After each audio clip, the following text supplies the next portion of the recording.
नमस्ते। आज के इस एक्सप्लेनर में आप सभी का स्वागत है।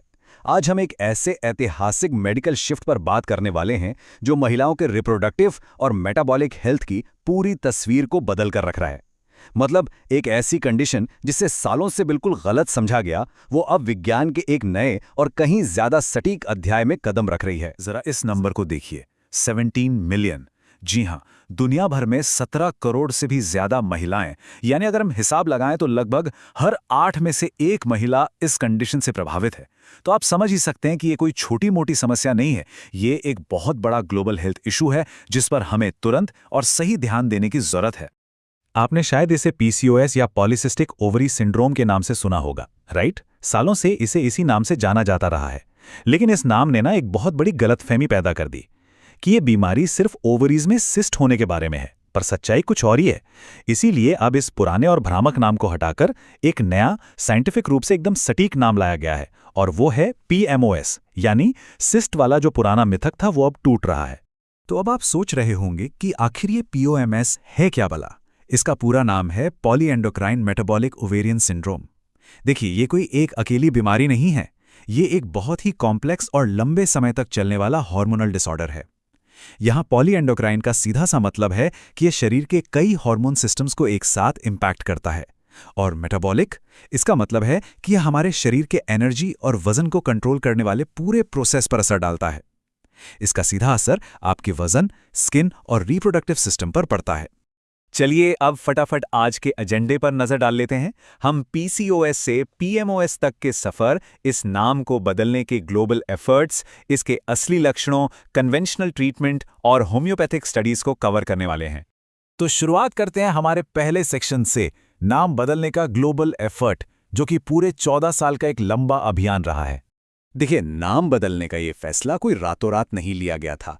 6 महाद्वीपों के एक्सपर्ट्स और मरीजों ने मिलकर पूरे 14 साल तक इस पर काम किया है, और अब जाकर 2026 में द लैंडसेट जैसी प्रेस्टीजियस जर्नल में इस नए नाम पर इंटरनेशनल सहमति पब्लिश होगी। इसके बाद के 3 साल सिर्फ एजुकेशन और ट्रांजिशन के लिए रखे गए हैं, ताकि अलग अलग कल्चरल बातों का ध्यान रखते हुए 2028 तक इसे इंटरनेशनल गाइडलाइंस में पूरी तरह से लागू किया जा सके। इस पूरे कैंपेन को लीड करने वाली एंडोक्रिनोलॉजिस्ट प्रोफेसर हेलेना टीडे की ये बात मुझे बहुत पावरफुल लगी।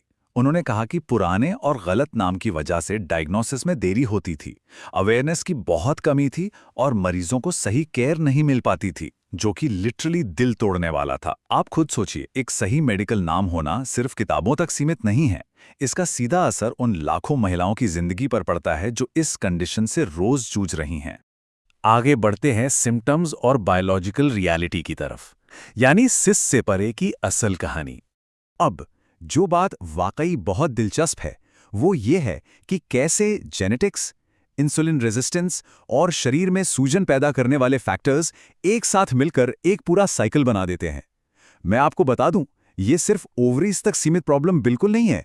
ये सिंड्रोम हमारे पूरे शरीर के काम करने के तरीके को बहुत गहराई से और मल्टीपल लेवल्स पर इंपैक्ट करता है। अगर हम फिजिकल सिम्टम्स की बात करें तो लिस्ट काफी लंबी है। इंसुलिन रेजिस्टेंस और वजन का अचानक बढ़ना, टेस्टोस्टेरोन जैसे मेल हार्मोन्स का हाई लेवल, इरेगुलर पीरियड्स, चेहरे पर अनचाहे बाल या बहुत ज्यादा मुहासे होना, और हाँ, गर्दन के पीछे जो डार्क पिगमेंटेशन हो जाता है ना, जिसे एक्ैंथोसिस निग्रिकेंस कहते हैं, वो भी। ये सारे लक्षण चीख चीख कर बताते हैं कि मेटाबॉलिक और पॉलीएंडोक्राइन शब्द इस बीमारी की असली और फैली हुई प्रकृति को बिल्कुल सही तरीके से बयां करते हैं।